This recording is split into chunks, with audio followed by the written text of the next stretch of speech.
Hello friends, class 8 computer online classes की series में आपका स्वागत है। तो बच्चों, हम इस सीरीज में पढ़ रहे थे chapter 1 introduction to MS Access 2013। In fact इस चैप्टर की 3 वीडियो लेक्चर हम कंप्लीट कर चुके हैं और 3 वीडियो लेक्चर में हमने पढ़ा था कि डेटाबेस क्या होता है, डेटा क्या होता है, ऑब्जेक्ट क्या होते हैं और एडवांटेजेस एंड डिसएडवांटेजेस भी हम इसमें पढ़ चुके हैं डेटाबेस के, और डेटाबेस ऑब्जेक्ट वगैरह भी हम पढ़ चुके हैं। तो प्रीवियस वीडियो लेक्चर में हमने MS Access 2013 के बेसिक फीचर्स, उसका टर्मिनल, उसके ऑप्शंस के बारे में जाना था। आज के इस वीडियो लेक्चर में हमने प्रैक्टिकल सेशन लिया है। इस प्रैक्टिकल सेशन में हम MS Access 2013 में डेटाबेस कैसे क्रिएट करते हैं, उसके कौन कौन से तरीके हैं, किस किस तरह से हम जो है डेटाबेस को बना सकते हैं। क्योंकि अब तक हमने सिर्फ थ्योरी कॉन्सेप्ट जाना था, थ्योरी में हमने पढ़ा था कि डेटाबेस क्या होता है, it is organise collection of data और information known as database. But ये डेटाबेस बनेगा कैसे, इसको डेटा को हम एक ऑर्गेनाइज मैनर में किस तरह से स्टोर करेंगे, और रिलेशनल डेटाबेस क्या होता है, तो ये सारी बातें हम आज इस प्रैक्टिकल सेशन में सीखने वाले हैं। तो स्टूडेंट, इसके लिए हम चलते हैं अपने कंप्यूटर स्क्रीन पर, और यहाँ पर हमें सबसे पहले ये सीखना है कि MS Access 2013 जो कि आपका रिलेशनल डेटाबेस मैनेजमेंट सिस्टम है, जिसमें हम डेटाबेस क्रिएट करते हैं, तो उसको हमें ओपन करना है। ओपन करने के लिए सिंपल हमें क्या करना है, अपनी स्टार्ट बटन पे जाना है, go to start button, and यहाँ से हमें टाइप करना है, या तो आप सिंपली एक्सिस टाइप कर दीजिए, MS Access, या फिर आप जो है एक काम कीजिए, ऑफिस को सर्च कर दीजिए, ऑल प्रोग्राम पे जा कर के माइक्रोसॉफ्ट ऑफिस, और ऑफिस में जा कर के MS Access 2007 है। इसमें 7 और 13 में कोई ज़्यादा डिफरेंस नहीं है, इस सिस्टम में 7 है, मैं 7 के अकॉर्डिंग ही 13 में करा दूंगा, कोई दिक्कत नहीं है। तो यहाँ पर हमें सिंपली ओपन कर लेना है। जैसे हम ओपन करेंगे, इस तरह की विंडो हमारे सामने खुल करके आएगी। ये बाय डिफ़ॉल्ट क्या होता है कि हमारे पास जो डेटा है उसको रखता है ओपन करके, ठीक है। अब हमें एक न्यू डेटाबेस बनाना है। क्या बनाना है? न्यू डेटाबेस बनाना है। तो उसके लिए हमें क्या करना है, एक मिनट मैं दोबारा से ओपन करता हूँ। All programs, Microsoft Office and Access 2013, okay, ठीक है।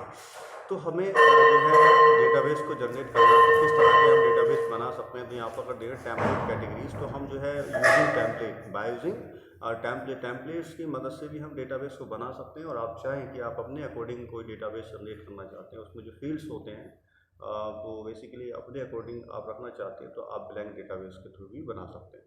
बट यहाँ पर मैं सबसे पहले यूजिंग टेम्पलेट्स हम कैसे डेटाबेस बनाएंगे इसके बारे में बताऊंगा। तो यहाँ पर ये बहुत सारे टेम्पलेट्स दिए हुए हैं। आपका एसेट्स है, कॉन्टैक्ट्स है, इश्यूज है, इवेंट्स वगैरह है, मार्केटिंग प्रोजेक्ट है, इस तरह के कुछ टेम्पलेट्स हैं। फैकल्टी का रिकॉर्ड रखने के लिए फैकल्टी टेम्पलेट्स है, स्टूडेंट्स का रिकॉर्ड रखने के लिए स्टूडेंट टेम्पलेट्स है। तो हम सिंपली एक कॉन्टैक्ट का डेटाबेस बनाना चाहते हैं, स्टूडेंट का कॉन्टैक्ट यहाँ पर रखना चाहते हैं, तो हम सिंपली कॉन्टैक्ट टेम्पलेट पर क्लिक करेंगे। जैसे हम इस पर क्लिक करते हैं तो ये राइट साइड में आप देख रहे हैं एक टास्क पेन ओपन होगा, ठीक है। टास्क पेन में यहाँ पर ये जो दिख रहा है कॉन्टैक्ट, इसका मतलब ये है कि आपने कॉन्टैक्ट टेम्पलेट का यूज़ किया है। इसके बाद ये आपका फाइल नेम मांग रहा है, यानी जो डेटाबेस आप बनाएंगे उस डेटाबेस को आप क्या नाम देना चाहते हैं। तो मैं यहाँ पर नाम दे देता हूँ स्टूडेंट रिकॉर्ड, ठीक है। यहाँ पर मैंने स्टूडेंट रिकॉर्ड यहाँ पर टाइप कर दिया है, ओके। सिंपली आपको क्या करना है, अगर ये टेम्पलेट है, देखिए एक्चुअली क्या है, ये ऑनलाइन होता है और इसको हमें डाउनलोड करना होता है, ठीक है। डाउनलोड कर लेते हैं, ठीक। तो इस तरह से आपका जो है एक डेटाबेस बन जाएगा यूजिंग टेम्पलेट के अकॉर्डिंग, ठीक। ये डाउनलोड हो रहा है, थोड़ा टाइम लेगा।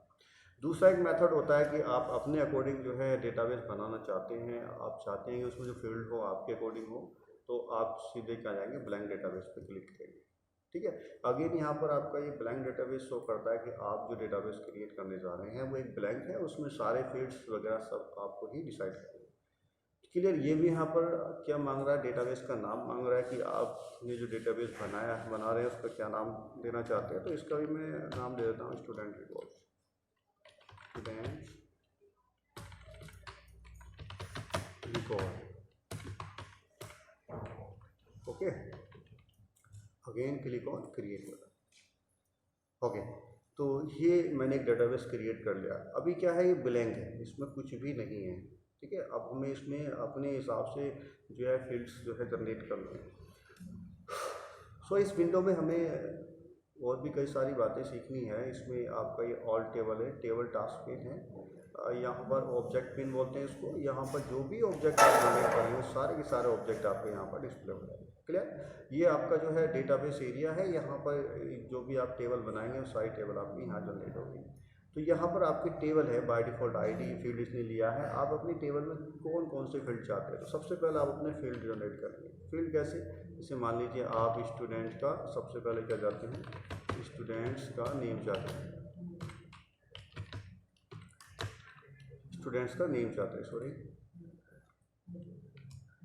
Students name. ठीक, इसके बाद फील्ड 2 में क्या चाहते हैं, स्टूडेंट का roll number, sorry student roll number. इसके बाद आप क्या चाहते हैं, और कोई फील्ड चाहते हैं, जैसे मान लीजिए क्लास सेक्शन। तो ये हमने यहाँ पर फील्ड जनरेट कर दिया। तो हमारी टेबल में ये student name, student roll number, class section, ये आपका क्या है,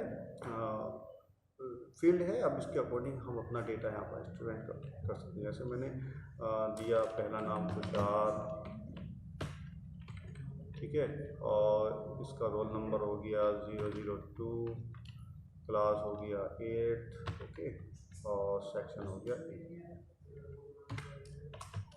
ठीक है, सेक्शन हो गया 8। इसके बाद नेक्स्ट डेटा, ठीक है, मैंने नाम लिखा उषा, रोल नंबर 003, और क्लास 8 और सेक्शन 8।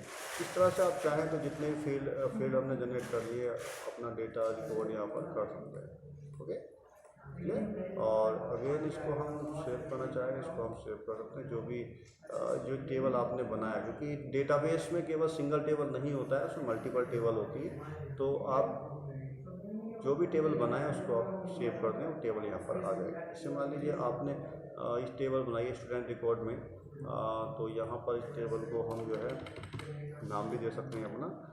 जैसे हमने दिया स्टूडेंट